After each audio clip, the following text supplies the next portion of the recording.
Good afternoon everyone, myself Janardhan Singh and welcome to our channel Entrance Classes with JDC. So guys, today we have to start our new topic, that is indifference curve in utility chapter, and further we have to today we have to complete this all portion in utility, we have to finish. And जिन्होंने अभी पिछला video नहीं देखा है उसमें budget line बाकी utility के previous जो चैप्टर थे उसमें कंप्लीट किया गया है, ठीक है। और जिन्होंने अभी ये चैनल को सब्सक्राइब नहीं किया please subscribe and share this. So today let start our topic indifference curve. Indifference curve is a set of different set of a combination of goods which gives same satisfaction to the consumer. Indifference curve क्या है? Indifference curve it's a curve this is the indifference curve। ये indifference curve है। इसमें देखो इसमें क्या है, consumer कोई भी पॉइंट पे हो इस इंडिफरेंस कर्व पे उसको सेम सेटिस्फेक्शन का सेम लेवल ऑफ सेटिस्फेक्शन मिलेगा। आपके बुक में भी जो आपके नोट्स हैं उसमें जो डेफिनेशन लिखा है वो देखते हैं। The indifference curve analyse the consumer preference are rank arrange in preference order rather than the measuring them in terms of money। देखिए ये ऑर्डिनल अप्रोच है। ऑर्डिनल अप्रोच में हम रैंक देते हैं अपने प्रेफरेंस को, टेस्ट एंड प्रेफरेंस जो हमारा हम उसे रैंक प्रोवाइड करते हैं। हम उसको मनी के टर्म में या न्यूमेरिकल फॉर्म में हम उसको एक्सप्रेस नहीं कर पाएंगे। ये यूटिलिटी में ये ऑर्डिनल अप्रोच में बताया गया है।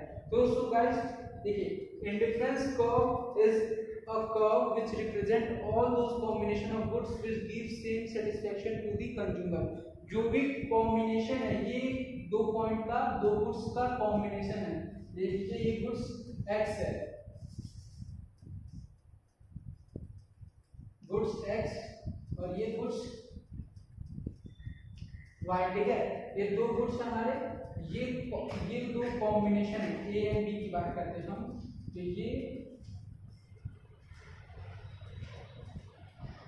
ये दो कॉम्बिनेशन है।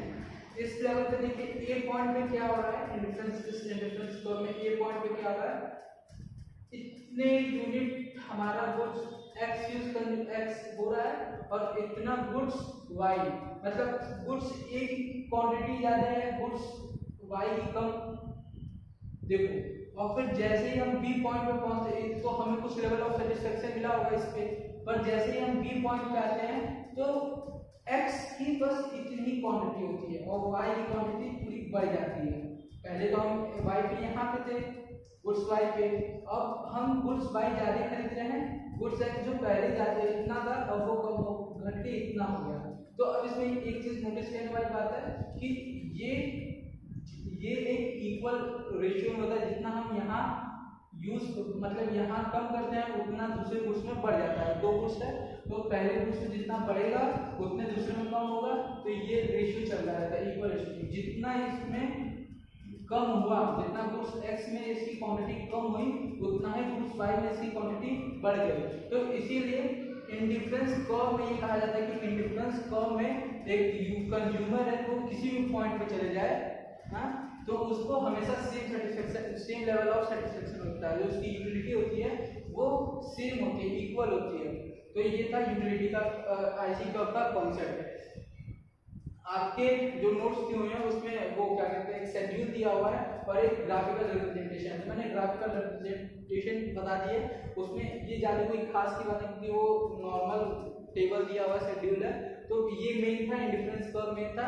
ऑर्डिनल अप्रोच में जो था हमने ये बता दिया कि वो इसमें हम अपने जो हमारे टेस्ट एंड प्रेफरेंस है ऑर्डिनल अप्रोच में, इसमें हमारा ये कहता है ऑर्डिनल अप्रोच कि अगर हमारा जो भी प्रेफरेंस है, जो भी हमारा टेस्ट है, तो इन चीज़ों को हम रैंक पे दे सकते हैं कि हाँ इससे हमको ये बहुत अच्छा लगा, ये अच्छा लगा, ये बहुत खराब है। तो हम इसको बस ऐसे एक्सप्रेस कर सकते हैं। हम इसको न्यूमेरिक फॉर्म में या कार्डिनल अप्रोच की तरह हम इसको एक्सप्रेस नहीं कर सकते। कार्डिनल अप्रोच और बाकी सब ये एक एजम्पशन है। Economics is all about the assumption. हम इसमें एज्यूम करते हैं कि हम क्या कर सकते हैं।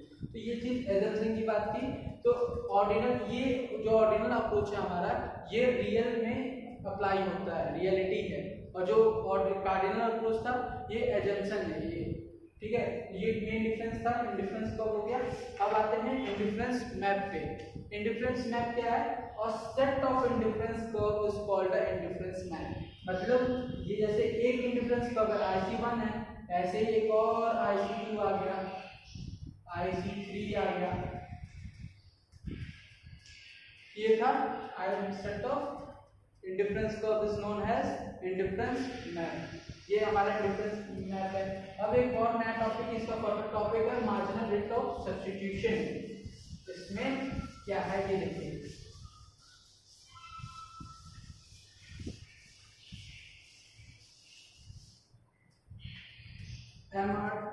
Marginal rate of substitution MRS, marginal rate of substitution. अब देखिए मार्जिनल रेट ऑफ सब्स्टिट्यूशन क्या होता है। Marginal rate of substitution indicate how much of one commodity substitute for how much of another commodity. जैसे गुड्स,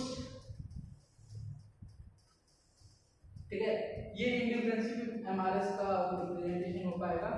ये तुम्हारा indifference curve है, ठीक है, ये गुड्स एक्स, ये गुड्स वाई, ठीक है। ये पॉइंट है तुम्हारा ए, इस पे एक्स की इतनी कॉमन यूनिट, वाई की इतनी यूनिट, ठीक है। जैसे ही पॉइंट बी पे आते हैं, यहाँ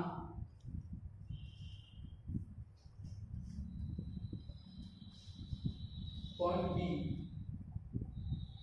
इनमें ये है, देखो मार्जिनल रेट ऑफ सब्स्टिट्यूशन मैंने अभी डेफिनेशन में बताया कि मार्जिनल रेट ऑफ सब्स्टिट्यूशन एक ऐसा रेट है कि हमको इसमें पता चलता है कि एक गुड्स के, जैसे गुड्स एक्स में और क्वांटिटी को बढ़ाने के लिए गुड्स वाई की कितनी क्वांटिटी कम करनी पड़ेगी। मैंने जैसे भी बताया था कि हमारा कोई भी गुड्स एक साथ दोनों तभी कंडीशन अप्लाई हो जब हमारी इनकम बढ़ेगी, तब हम दोनों गुड्स एक साथ खरीद सकते हैं, दोनों क्वांटिटी बढ़ा सकते हैं या कम कर सकते हैं। पर अगर हमारा इनकम, हमने एज्यूम किया कि हमारा इनकम कांस्टेंट है, तो इनकम तो बढ़ ही रहा है, दो गुड्स हैं एक्स और वाई, हमने पहले 4 खरीदते थे, ठीक है, और पहले 2 खरीदते थे। गुड्स वाई को क्वांटिटी 4 थी और गुड्स एक्स की 2। देखिए गुड्स एक्स है, इसकी 4 यूनिट है, इसकी सेकंड में 2 यूनिट है, गुड्स वाई है, ठीक है। तो हमारे पास ये कॉम्बिनेशन है। अगर हम चाहे गुड्स वाई की क्वांटिटी बढ़ा दें, 4 कर दें, तो इसको कम करना पड़ेगा क्योंकि हमारी इनकम कांस्टेंट है, तो इसकी क्वांटिटी 2 हो जाएगी। तो मार्जिनल रेट ऑफ सब्स्टिट्यूशन क्या कहता है कि मार्जिनल रेट में गुड्स एक्स के एडिशनल यूनिट को गेन करने के लिए गुड्स वाई के यूनिट को कितना डिक्लाइन करना, कितना कम करना पड़ेगा, ये रेट बताता है। ये मार्जिनल रेट ऑफ सब्स्टिट्यूशन इसे ही कहते हैं। Marginal rate of substitution is indicate by the slope of an IC at a particular point, the MRS indicate move along an IC। जैसे मैंने आपको बजट लाइन का स्लोप निकाला था, बजट लाइन एक्सप्लेन किया था, सेम वैसे है इसका भी एक स्लोप ऑफ इंडिफरेंस कर्व होता है। इंडिफरेंस कर्व का जहां स्लोप निकलता है वही MRS होता है। देखिए MRS is equal to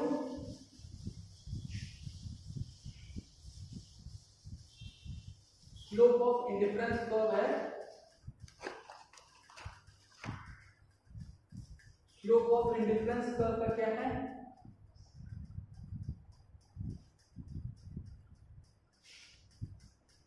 MRS, MRS of goods X and Y, marginal rate of substitution of goods X and Y is equal to MUX, marginal utility of good X upon marginal utility of good Y। ये negative होता है, ये slope of indifference curve है। Indifference का slope किससे दिखाते हैं हम, मार्जिनल रेट ऑफ सब्स्टिट्यूशन से। जो हमारा जैसे हम बजट लाइन में स्लोप शो करते थे, तो मार्जिनल रेट ऑफ सब्स्टिट्यूशन ही हमारा स्लोप ऑफ इंडिफरेंस कर्व होता है। तो यहाँ देखो, वहाँ कंज्यूमर इक्विलिब्रियम, यहाँ कंज्यूमर इक्विलिब्रियम के लिए एक कंडीशन होनी चाहिए कि मार्जिनल रेट ऑफ सब्स्टिट्यूशन का जो स्लोप है, तो slope marginal rate of substitution का स्लोप क्या है, इंडिफरेंस कर्व का स्लोप है। तो इंडिफरेंस कर्व का स्लोप और बजट लाइन का slope should be equal at a point of in budget line. जहां बजट लाइन यहाँ इक्वल होगा, कंज्यूमर इक्विलिब्रियम वहां इक्विलिब्रियम पॉइंट पे जाएगा जब इंडिफरेंस कर्व का स्लोप और बजट लाइन का स्लोप इक्वल हो जाएगा। ये माइनस म्यू आई है, और स्लोप ऑफ बजट लाइन का क्या होता है,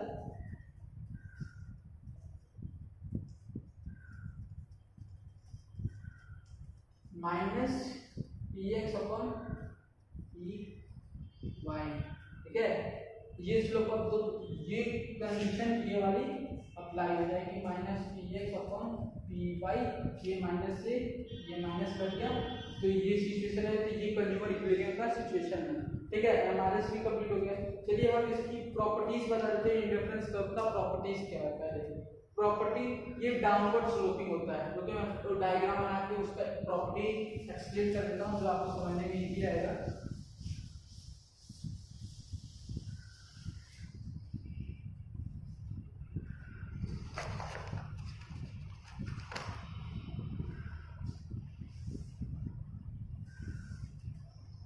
ये आईसी है, तो पहला property downward sloping to the right, ये लेफ्ट टू राइट जा रहे हैं, डाउनवर्ड स्लोपिंग है, ठीक है।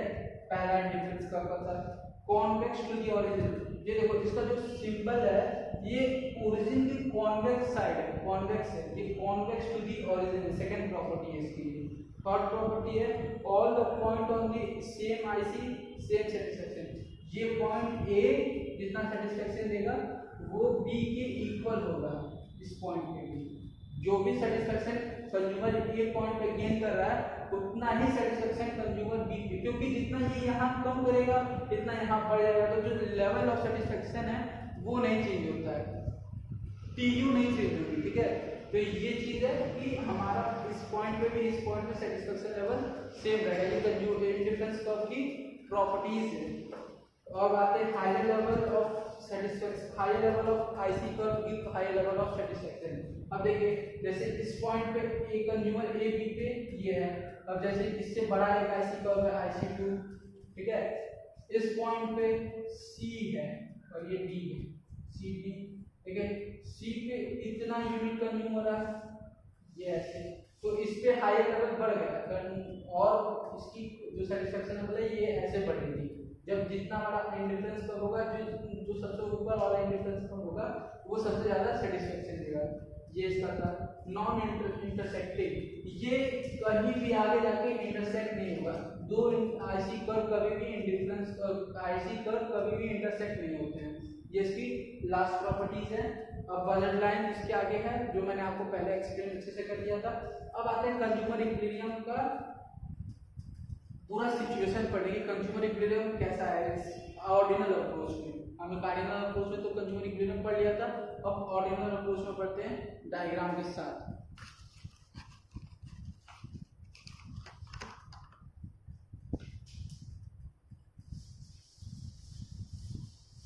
देखिए जब हमारा कंज्यूमर इक्विलिब्रियम की बात आती है तो इसमें इंडिफरेंस कर्व यूज होता है, बजट लाइन यूज होती है और हमारा बस ये दो चीज यूज होती हैं, इंडिफरेंस कर्व, बजट लाइन और आईसी कर्व जो होती है वो हमारी एक भी होती है, तीन चार होती है। इसमें इंडिफरेंस मैप की जरूरत होती है, इसमें दो तीन इंडिफरेंस कर्व होते हैं।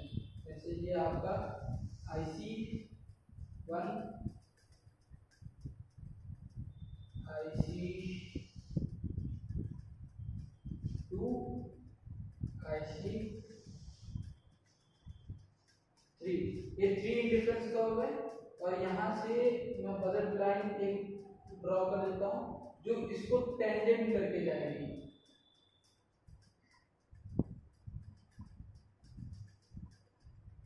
यहाँ तो इस पॉइंट पे कंज्यूमर इक्विलिब्रियम पॉइंट होगा, ठीक है।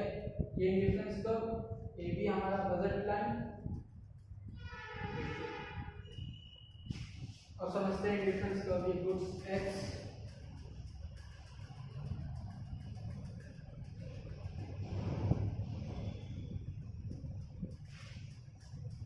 और ये गुड्स वाई, ठीक है। तो ये चीज कहाँ पे हो, कंज्यूमर इक्विलिब्रियम क्या है, चलिए थोड़ा डेफिनेशन में पढ़ लेते हैं।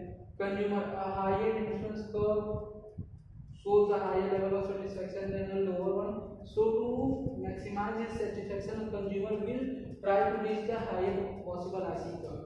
However, his objective of buying higher quantities of the goods and obtaining higher satisfaction is restricted by the budget line or the price line. The consumer is in equilibrium when he derives the maximum possible satisfaction from the goods and is in no position to rearrange his purchase of goods. अब देखिए मैंने जो पीछे बताया था वो यहाँ आके इम्प्लीमेंट हो रहा है। मैंने कहा था कि जो सबसे बड़ा इंडिफरेंस कब होगा वो मैक्सिमम सेटिस्फेक्शन होगा। तो इस पॉइंट इस इंडिफरेंस कर्व पे भी कुछ वो होगा, क्या कहते हैं, हमारा सेटिस्फेक्शन लेवल होगा है, और इस पे भी होगा, ये इस पे भी होगा। तो जो सबसे बड़ा होगा उस पे ज्यादा होगा, तो इस पे सबसे ज्यादा, देन इस पे थोड़ा सा उससे कम, फिर इसमें बिल्कुल मतलब जो इससे कम होगा। अब देखते हैं, मैंने कहा था कि बजट लाइन हमारी फिक्स इनकम होती है, हमारे यहाँ से इनकम कांस्टेंट ही कर देता है ताकि हम इससे आगे बढ़ सकते हैं, इसके अंदर हम कर सकते हैं।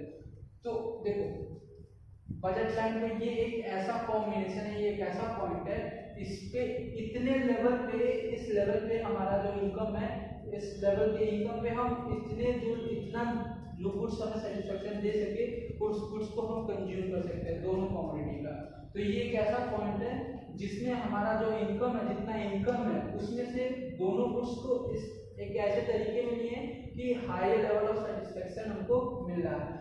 जो इंडिफरेंस कर्व का जो हमारा स्लोप लाइन का स्लोप कर्व था, जो स्लोप ऑफ इंडिफरेंस कर्व था, that is minus mu x upon mu y, वो स्लोप ऑफ बजट लाइन के जहां इक्वल हुआ, that is minus px upon py, minus से माइनस कट गया, ये कंज्यूमर इक्विलिब्रियम का यहाँ पॉइंट हमको मिल गया।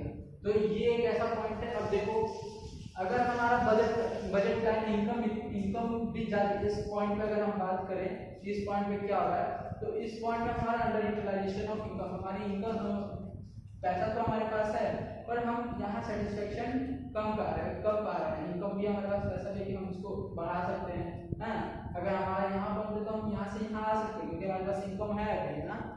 तो पर अब क्या है कि यहाँ तो भी कंज्यूमर रेशनल कंज्यूमर होता है और रेशनल कंज्यूमर हमेशा मैक्सिमम सेटिस्फेक्शन गेन करना चाहेगा। तो इस पॉइंट पे ये सोचेगा यार अभी हमको सेटिस्फेक्शन कम मिला है, चलो अगले वाले आईसी कर्व पे चले जाए। तो अगले वाले आईसी कर्व पे वो बस इस पॉइंट पे जा पा रहा है, ये level of IC curve satisfaction point है, इस पे हम चाहे यहाँ रहें चाहे यहाँ रहे, हमको सेटिस्फेक्शन बस उतना ही जितना कोई भी पॉइंट मिलेगा उतना ही मिलेगा, पर जहाँ भी रहूँगा इससे तो ज्यादा मिलेगा ना। तो रेशनल कंज्यूमर यहाँ बढ़ना चाहेगा और जैसे ही ये यहाँ आएगा अब इसका बजट लाइन जो है उसको रिस्ट्रिक्ट कर देगा कि तुम्हारे पास इतना ही मनी है, इसके आगे तुम परचेजिंग नहीं कर सकते हो। पर यहाँ भी ये कंज्यूमर इक्विलिब्रियम पे होगा क्योंकि यहाँ जितना उसने पैसा दिया था उतना उसको सेटिस्फेक्शन मिलने लगा, हायर सेटिस्फेक्शन मिल रहा है। अब ये यहाँ नहीं जा सकता क्योंकि यहाँ इसको बजट लाइन रिस्ट्रिक्ट कर दे रहा है कि आपका इनकम यहाँ तक नहीं है, यहाँ आप नहीं जा पाएंगे। या तो अगर आपको इसको यहाँ जाना है तो आपको अपनी इनकम बढ़ाने के लिए, जैसे ये AB है तो ये और डायग्राम को बढ़ा करके ये कुछ इस तरह का जैसे भी जाएगा ये टेंजेंट हो जाएगा, जब ये इससे टेंजेंट में जाएगा तो ये कंज्यूमर इक्विलिब्रियम शिफ्ट होकर ऊपर चला जाएगा। तो ये होता है indifference consumer equilibrium in case of ordinal approach. ठीक है, ये हमारा आज का वीडियो था। अब एक और देख लेते हैं, relationship of MRS and price at equilibrium. इसमें क्या था, at equilibrium level the slope of price line PL and the indifference curve are equal. हमने जो बताया था इंडिफरेंस कर्व का जो स्लोप है that is MUX upon MUY should be equal to slope of budget line that is -PX upon PY, minus sign करके दोनों equal हो जाएगा। ये पॉइंट था। Second point, slope of indifference curve indicate marginal rate of substitution of XL by MRS। मैंने वही कहा था कि जो स्लोप ऑफ मार्जिनल यूटिलिटी, जो स्लोप ऑफ इंडिफरेंस कर्व है वो मार्जिनल रेट ऑफ सब्स्टिट्यूशन को रिप्रेजेंट करता है। तीसरा था here to achieve the equilibrium marginal, ये दोनों इक्वल होना चाहिए, इंडिफरेंस कर्व का स्लोप और बजट लाइन का भी स्लोप इक्वल होना चाहिए। सो गाइस आज हमने यूटिलिटी चैप्टर खत्म कर दिया और अब फर्दर वीडियोस में हम लॉ ऑफ डिमांड स्टार्ट करेंगे, demand chapter. So thank you guys for today classes, have a nice day.